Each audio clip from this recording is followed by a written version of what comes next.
E os povos precisam de salvação. Nós temos a palavra de Deus. Essa questão de salvação não é uma coisa apenas que vai ajudar a pessoa a ter uma vida melhor, mas a salvação, ela diz respeito à eternidade. Certamente esse ano você já conheceu alguns amigos seus, pessoas que partiram desse mundo, morreram. E você não sabe quando vai ser a sua vez. Você não sabe quando você vai partir desse mundo.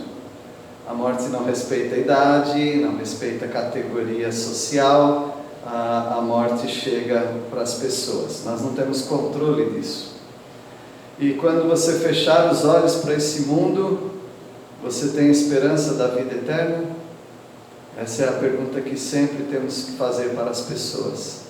É por isso que pessoas dedicam a sua vida para trabalhar entre povos que têm pouca ou nenhuma chance praticamente de receber o Evangelho e a Palavra de Deus.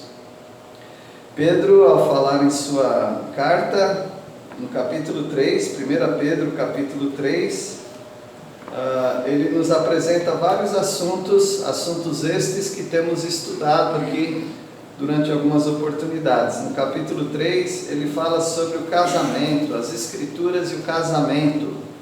Diz como tem que ser o casamento, que ilustra o relacionamento de Cristo com a sua igreja. Os primeiros 7 versículos.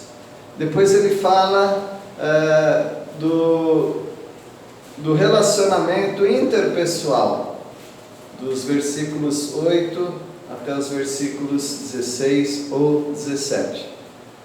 Foi quando estudamos hoje pela manhã, essa parte tão importante e difícil também, que é de se relacionar com as pessoas. E agora, na última parte desse capítulo, dos versículos 18 até o versículo 22, nós vamos estudar sobre a pregação do Evangelho de Cristo Jesus. Por isso que eu quis apresentar para vocês esse pequeno vídeo que retrata um povo que ouviu do Evangelho de Cristo Jesus, teve as suas vidas transformadas e agora estão recebendo o Novo Testamento, né? A Palavra de Deus, sendo que ainda tem outra parte, o Velho Testamento, grande parte já traduzida, mas eles estão trabalhando nisso. E aqui você tem toda a Palavra de Deus. Eu acho que todos aqui têm a Bíblia, em alguma versão, tem alguns que têm várias versões, e hoje em dia você pode ter gratuitamente no seu celular também a Bíblia, a Palavra de Deus. Esse é o livro que transforma vidas. Esse é o livro que faz as pessoas passarem da morte para a vida. Deus, o Criador de todas as coisas, fez com que o homem habitasse num planeta maravilhoso. Mas o pecado entrou no mundo, e com o pecado entrou também toda sorte de tragédias, desastres, doenças e finalmente a morte. Mas a morte não é o final, é o final nesta terra. Segundo a palavra de Deus que nós cremos e que há grandes evidências de nós crermos e colocarmos a nossa confiança nesse livro, depois da morte há um juízo. E as pessoas morrem apenas uma vez. E depois disso vem o juízo. O juízo de Deus sobre as pessoas, porque todas estão no mundo de pecado. E para que elas revertam a situação de pecado que lhes condena por toda a eternidade, ficam banidas, separadas de Deus, elas precisam fazer uma decisão. E essa decisão não pode ser adiada para depois da morte. Porque importa que o homem morra uma única vez e depois disso vem o juízo. Isso você vai encontrar no livro de Hebreus, que foi lido hoje, né? O livro de Hebreus, capítulo 9, versículo 27. Dá uma conferida lá depois.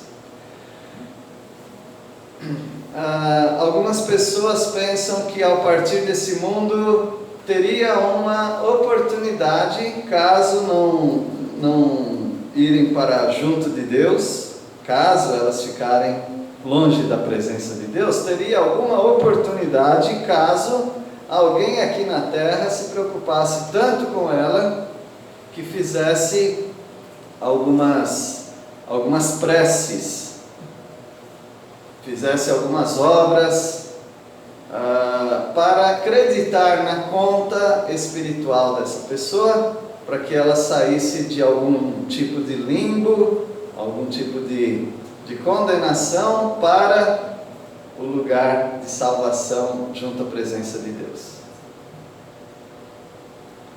Se eu fosse você, eu não confiaria em deixar a sua vida eterna na mão de pessoas aqui na terra.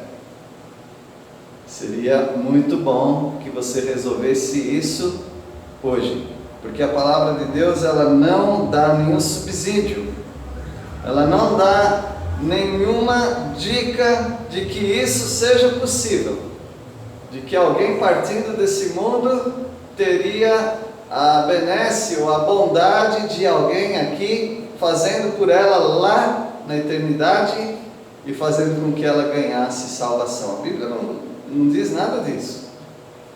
Sendo assim, nós precisamos ficar com aquilo que a Bíblia diz, com o que a Bíblia afirma, e colocarmos a nossa esperança e confiança naquilo que a Bíblia revela hoje. Ainda no livro de Hebreus fala que o tempo da salvação é um dia. Alguém lembra qual é o dia? Hoje. Hoje, se você ouvir a voz de Deus, não seja rebelde. Ouça a palavra de Deus, confira e atente. E aqui o apóstolo Pedro, ele que foi salvo por Jesus Cristo, que teve a vida transformada por Jesus Cristo, ele apresenta aquilo que a palavra de Deus chama de Evangelho. Evangelho vem da palavra Evangelion, que quer dizer boas notícias, boas novas. Há uma boa notícia, no meio de tanta notícia ruim, né, que a gente ouve diariamente, há uma boa notícia. E essa notícia é que Deus te amou tanto, de tal maneira, que Ele mandou o Filho dele para vir aqui ao mundo. Ele deu o Filho dele para vir aqui ao mundo, morreu para fazer uma troca com você. Ele dá a vida e Ele toma para Ele os seus pecados. E Ele dá para você a justiça dele. E aí você pode se encontrar com Deus sem medo da morte eterna e da condenação. É uma troca injusta, mas é uma troca que você é beneficiado. E no final das contas, o próprio Deus também é beneficiado, porque a palavra de Deus diz em Ezequiel que Ele não tem prazer na morte do pecador, do perverso, mas o prazer dele é ver o pecador salvo, é ver que o pecador pode viver. E isso só pode acontecer se ele aceitar as boas notícias, o Evangelho. E o apóstolo Pedro, ele fala no versículo 18, 1 Pedro 3,18: pois também Cristo morreu, quantas vezes? Uma única vez pelos pecados, o justo pelos injustos, para conduzir-vos a Deus, morto sim na carne, mas vivificado no Espírito. Tem muita profundeza aqui nesse versículo, bastante. E existem vários ensinos em várias religiões a respeito da morte de Cristo Jesus. Por exemplo, há dois grupos, um grupo que celebra a ceia do Senhor e tem um grupo que celebra a missa. Missa é uma palavra latim, quer dizer eu vos envio. comissão, uma missão, vem dessa palavra também, que é enviar, que é o ato de quando um sacerdote celebra ou pratica a ação de graças, né? A Eucaristia, ele diz: eu envio vocês. Então todos estão dispensados, no sentido de estão agora, desta vez, abençoados. E tem um outro grupo que celebra o que se chama de Ceia do Senhor, que os elementos são os mesmos, um pão e um vinho, ou um suco de uva e alguma coisa que pareça pão. Ambos têm essa semelhança, mas o sentido é bem diferente. A ceia do Senhor, ela retrata a morte de Cristo Jesus, assim como a missa também retrata a morte de Cristo Jesus. A ceia do Senhor, ela tem como slogan: em memória de mim. O que nós fazemos na ceia do Senhor é tomar daqueles elementos que simbolizam, não é que são, mas eles simbolizam o corpo e o sangue de Cristo Jesus, que foi entregue e vertido, derramado na cruz. E ao fazer isso, as pessoas estão relembrando aquilo que ele fez uma única vez. A Bíblia diz que Cristo morreu uma única vez. Tudo bem. Outros grupos que celebram a missa, eles dizem, ou eles creem, que Cristo está morrendo mais uma vez, e outra vez, e outra vez, e outra vez. E sempre que uma Eucaristia, uma missa é celebrada, Cristo está morrendo mais uma vez. Ali tem uma transubstanciação, em que o pão já não é pão, é realmente corpo de Cristo. E o vinho, o suco de uva, no caso vinho, ele não é mais vinho, ele se transforma no sangue de Cristo Jesus, porque ele está morrendo mais uma vez. Há outro grupo também que diz que Cristo morreu aqui, mas ele está atualmente lá no céu, como o versículo 22 vai dizer, ele está à destra de Deus, ou seja, à direita do Pai de Deus, e ele está ali purificando aquilo que ainda precisa ser purificado.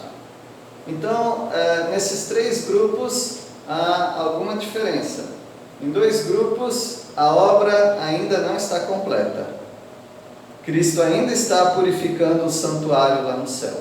E outro grupo, então, está dizendo que Cristo está morrendo mais uma vez. E o terceiro grupo diz que tudo já aconteceu uma única vez. E eu fico com esse grupo, que diz que Cristo morreu uma única vez pelos nossos pecados. E essa única vez basta. O que precisa acontecer agora é as pessoas que conhecerem essa mensagem receberem a Cristo Jesus como seu Salvador. Aquele que morreu uma única vez. Toda a obra foi paga. Não há mais nada para se fazer. Tudo já foi feito. E Pedro, ao dizer isso, ele fala que Cristo morreu uma única vez pelo quê? Pelos pecados. Pelo pecado dele? Não, ele é santo. Ele nunca teve pecado. Ele se fez pecado por nós. Mas ele não se fez pecador por nós. Nunca coloque um R aí. Ele se fez pecado por nós. Porque a palavra de Deus diz: maldito todo aquele que for pendurado no madeiro. O Senhor Jesus, quando estava ali na cruz, ele estava amaldiçoado. Tanto é que o Pai não olhou para ele, virou as costas para ele. E o Salmo que já previa isso, e Jesus, quando estava na cruz, ele falou: e eu vou falar até em aramaico, não sei aramaico não. Eloi, Eloi, lama sabachthani. Até vocês sabem, porque está na Bíblia. Que traduzido quer dizer: Deus meu, por que me abandonaste? Ele foi abandonado. Nós temos a resposta. Por que foi abandonado? Porque Deus não pode contemplar o pecado. E Ele estava carregando o seu e o meu pecado. Então Ele morreu uma única vez pelos pecados.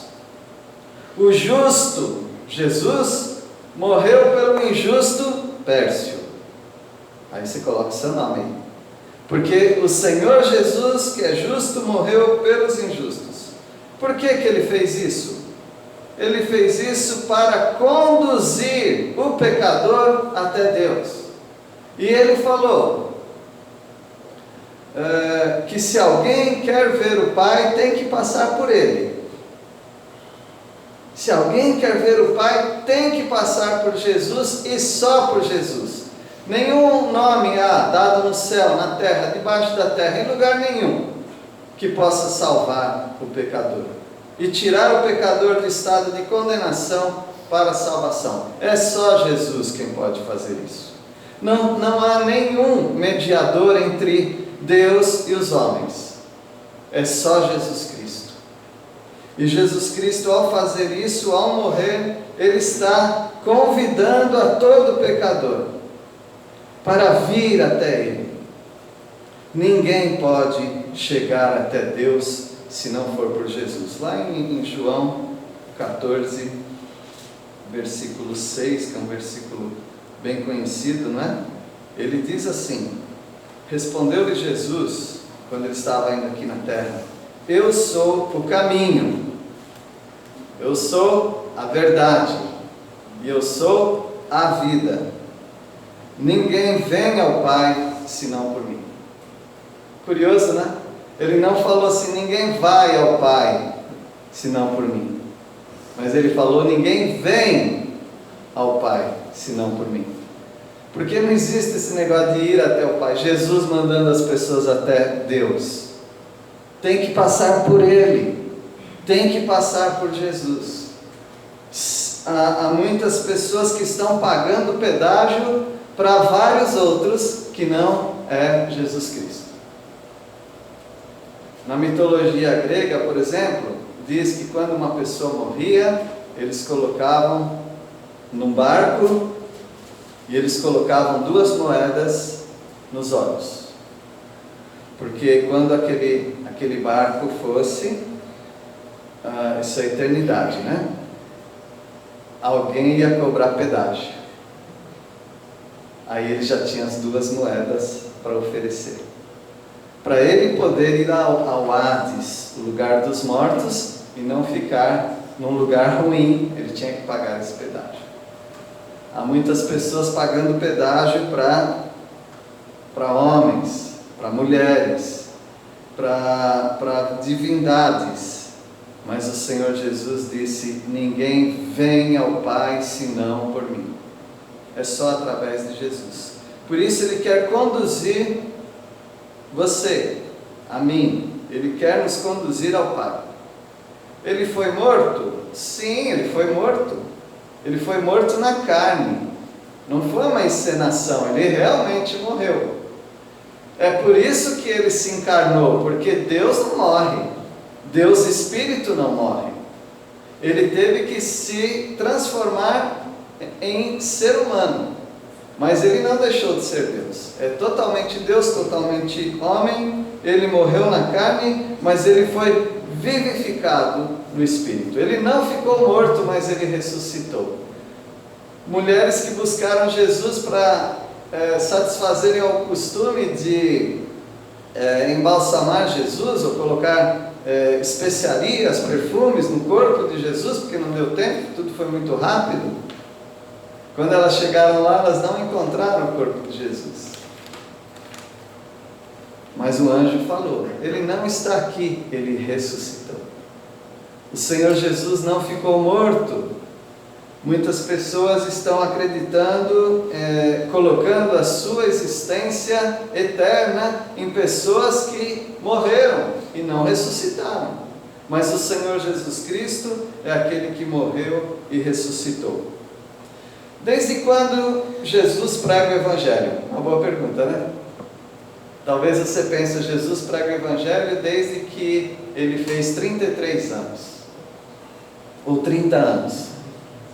Então ele nasceu aqui nesse mundo, se transformou, veio como um ser humano, mesmo sendo Deus, desde o bercinho lá.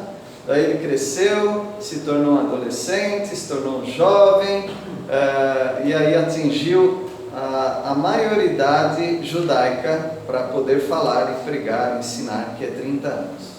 E aí com 30 anos ele passa a pregar. E ele pregou para muitos vilarejos, muitas cidades, e ele andou sempre fazendo bem, curando pessoas e pregando o Evangelho da salvação, que era ele mesmo: creiam em mim, creiam no Filho para encontrar o Pai.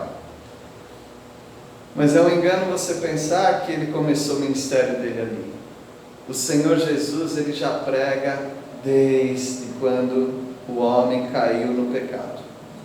Aqueles cordeiros que eram oferecidos como sacrifício, aqueles cordeiros eram sombra daquilo que viria.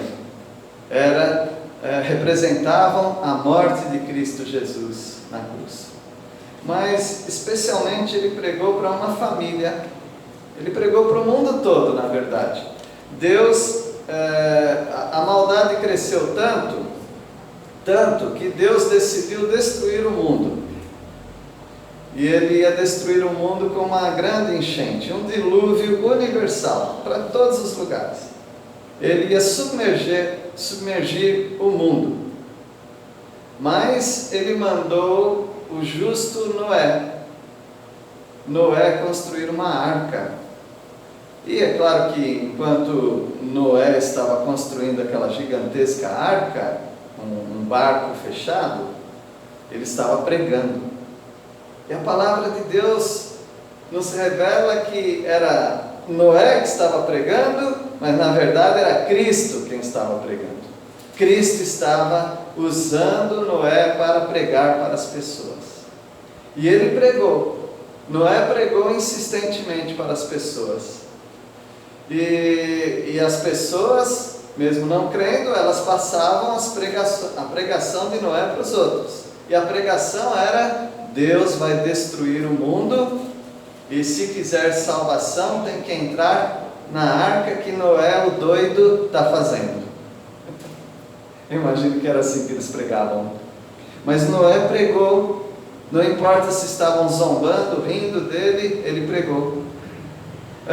Uma coisa interessante: jamais tinha chovido até o momento, porque Deus regava a terra com uma neblina. Nunca tinha chovido. Então, para falar assim, vai vir uma grande quantidade de água do céu, ninguém nunca viu isso daí. Mas ele pregava. E um dia Deus resolveu que era o momento de fechar a arca. Aí colocou os animais ali. Eu sei que para muitos isso daí é a historinha da carochinha, né? Mas para mim é a palavra de Deus. E colocou os animais ali, e ele entrou com a esposa, com os filhos, com as noras. Quantas pessoas? 8 pessoas. Pouquíssima gente, não é? E assim tem sido a pregação de Cristo Jesus, que hoje nós chamamos de Evangelho. Você prega para muitas pessoas, pouquinhas aceitam. Elas zombam, elas acham que nunca vai acontecer. Não há evidência nenhuma que vai acontecer. Você nem sabe o que tem do outro lado da vida, da morte. E as pessoas não acreditam. Mas a palavra de Deus diz no versículo 19, no qual, ou seja, Jesus Cristo, né, também foi e pregou aos espíritos em prisão. Que espíritos em prisão são esses? Aí eu tenho que ler o versículo 20 para poder entender. Os quais quem? Os espíritos em prisão. os quais noutro tempo foram desobedientes quando a longanimidade de Deus aguardava nos dias de quem? De Noé, enquanto se preparava a arca, na qual poucos, a saber, 8 pessoas foram salvos através da água. O Senhor Jesus pregou para todas as pessoas através de Noé, como eu creio que Deus está pregando através de mim, através de você. Quando você abre a palavra de Deus e apresenta o Evangelho para alguém, está pregando.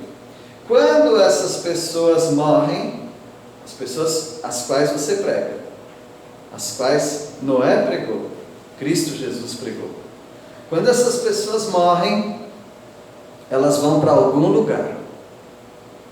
Se elas não aceitaram o Evangelho, elas vão para o lugar dos mortos, que não é apenas uma sepultura, um crematório, mas nós estamos falando além dessa morte física, em que a pessoa vira pó ou cinza.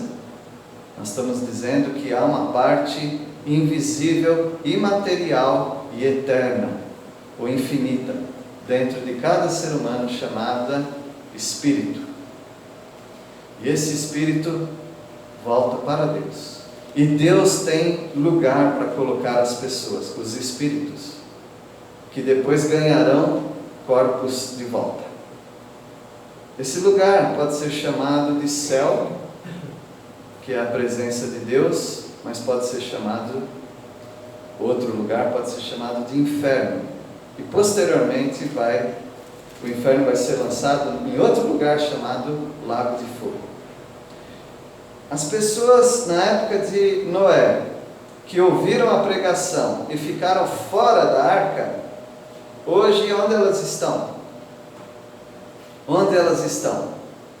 Os corpos delas sumiram, mas os espíritos não somem. Essas pessoas hoje estão aprisionadas num lugar que se chama inferno, num lugar de condenação. Então Jesus, ele foi e pregou aos espíritos que hoje estão em prisão. Por isso podemos falar aos espíritos em prisão.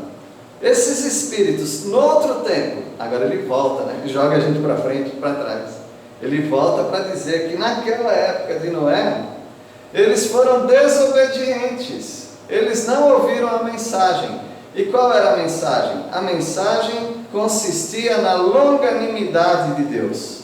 Longanimidade é uma palavra formada de duas: longo ânimo, longanimidade, ou seja, a paciência de Deus foi longa, muito longa. E eles foram desobedientes. Deus estava sendo paciente, pregando a elas através de Noé, mas elas não aceitaram. E Noé pregando, preparando a arca, pregando, preparando a arca, e só a família dele foi salva. Que foi uma bênção, né? Se eu pregar, e só a minha família for salva, então valeu a pena. Mas eu queria que mais pessoas além da minha família fossem salvas.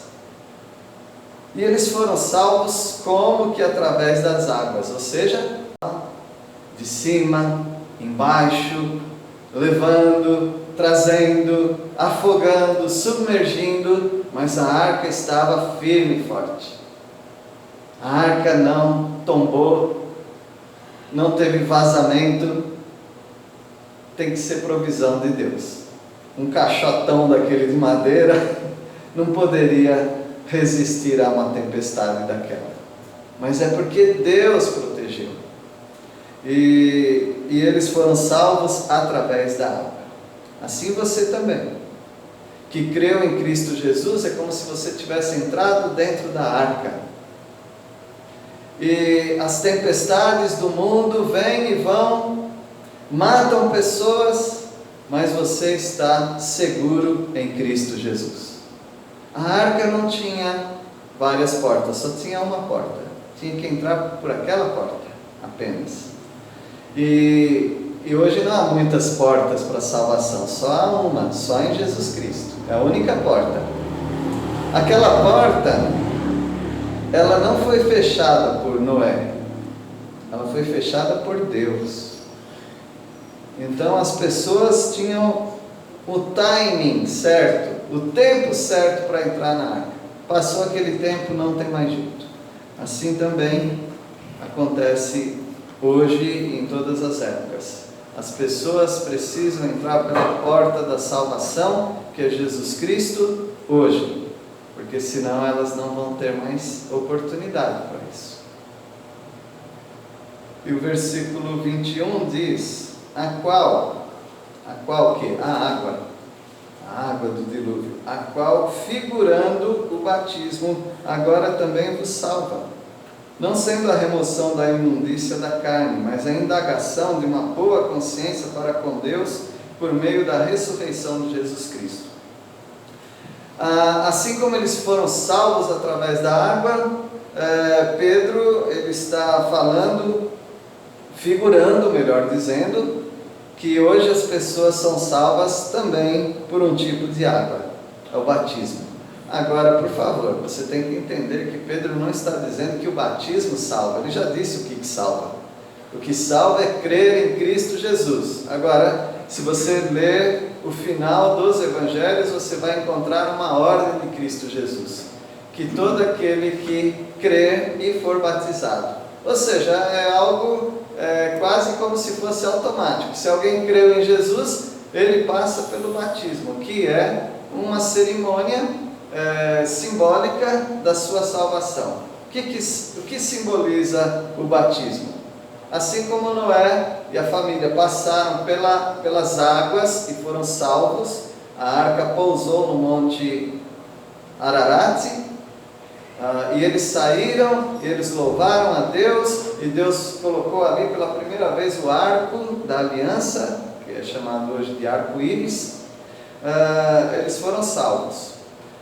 O batismo, para aqueles que creram em Cristo Jesus e aceitaram as palavras de Jesus, porque Ele ordenou batismo e ceia, né? Então, as pessoas que aceitaram isso, elas já foram salvas. Elas não são salvas no momento do batismo, mas o batismo é um lugar de água, pode ser uma piscina, pode ser um rio, um lugar de água, uma caixa d'água, em alguns lugares já foi, em que a pessoa se submete em deixar alguém colocá-la dentro da água, dar um mergulho. E com isso, então, ao mergulhar, aquilo simboliza que a pessoa, assim como Jesus Cristo, ela morreu. E ao ser puxada da água, simboliza que ela ressuscitou para uma nova vida. Então, Pedro ele está figurando, dizendo que o batismo é uma figura disso também, de salvação. Mas ele diz assim, não sendo a remoção da imundícia da carne. Alguém tem uma outra versão aí, talvez mais moderna, que a gente possa comparar? A minha fala assim, qual não é a remoção das impurezas do corpo humano? Isso. Não é a remoção das impurezas do corpo humano, não é para tirar o cascão. Ou seja, para que serve o batismo? Para lavar a pessoa? Não, você dá um banho aí na sua casa, em qualquer lugar, mas o batismo não é para tirar a sujeira da carne, é só um símbolo. O batismo, na verdade, ele simboliza que agora você tem uma boa consciência para com Deus, ou seja, eu morri e eu ressuscitei para uma nova vida e eu não morro mais eternamente, eu tenho a vida eterna. Esse é um simbolismo. E aí ele diz também, por meio da ressurreição de Jesus Cristo. É como se você tivesse morrido com Cristo, sepultado com Cristo, ressuscitado com Cristo e indo para a direita de Deus junto com Cristo. A única maneira de alguém que creu em Cristo Jesus dessa maneira, de perder a sua salvação, de não ter a sua salvação garantida, é se o pai dissesse para o filho, eu não te quero mais, e mandasse Jesus embora do céu. Mas você acha que ele vai fazer isso? Nunca. A palavra de Deus diz 3 vezes nos evangelhos, uma voz veio do céu, dizendo: este é meu filho amado, em quem me comprazo, ou seja, em quem tenho prazer. Ele é o filho amado do Pai. E todos aqueles que estão em Cristo Jesus, porque creram nele, também são filhos amados do Pai. Nós lemos, não foi, em Hebreus 12, que quem não é disciplinado é bastardo, não é filho. Então nós somos filhos de Deus, nós os que cremos. E ele encerra com o versículo 22 dizendo: o qual, Jesus Cristo, né? Depois de ir para o céu, está à destra, ou à direita, né, de Deus, ficando-lhe subordinados anjos, potestades e poderes. Não existe nada acima de Jesus Cristo. Nada acima de Jesus Cristo. Nós cantamos hoje também, né? Dos poderes, dos reis. Nada é comparado a Jesus Cristo. Ele está acima de todas as coisas. Seria uma grande imprudência qualquer pessoa aqui não aceitar a salvação que há em Cristo Jesus. O Senhor Jesus, ele fala de Noé outras vezes também. Ele diz que quando ele voltar, as pessoas vão estar assim também, igual naquela época. Elas comiam, bebiam, se davam em casamento, ou seja, viviam o dia a dia, mas elas não atentavam que um dia o juízo ia vir. E hoje também há muitas pessoas zombando dessa mensagem. Essa mensagem é boas novas, mas as pessoas, elas ouvem essas boas novas como se fosse uma piada, e elas não atentam para isso. E vai ser tarde demais quando elas abrirem os olhos e não estiverem tendo a alegria da salvação. Vão estar diante de Deus, mas para o juízo. E depois do juízo elas serão, como dizem Tessalonicenses, banidas da face de Deus por toda a eternidade. Então nós precisamos, meus irmãos e amigos também, nós precisamos atentar para essa pregação do Evangelho. Ela é bem séria, ela é bem urgente, ela é bem atual também, e ela, ao mesmo tempo que ela é boas novas, ela pode ser uma notícia terrível para aqueles que não aceitarem. A arca de Noé era uma boa notícia para os que entrariam nela, mas uma péssima notícia para quem estivesse fora dela. Deus abençoe a vida de todos e pensem nessas boas novas no Evangelho. Vamos orar? Nosso Deus, nós agradecemos pela Tua santa palavra, sendo crida, lida, pregada, traduzida também para vários povos, como nós vimos hoje Nós agradecemos porque essa palavra é viva, é eficaz, ela é cortante, ela penetra as pessoas até dividir alma e espírito, juntas e medulas. Nós agradecemos a Deus pelo poder da salvação dessa palavra. Pedimos ao Pai que todos que aqui estão tenham já crido no Senhor Jesus como Salvador, para não colocarem suas almas, espíritos em risco eterno. Pedimos a Deus, usa as nossas vidas para mostrar às pessoas o caminho da salvação. Nós agradecemos ao Senhor, ao Teu Filho bendito, Jesus Cristo. É no nome dele que nós oramos. Amém.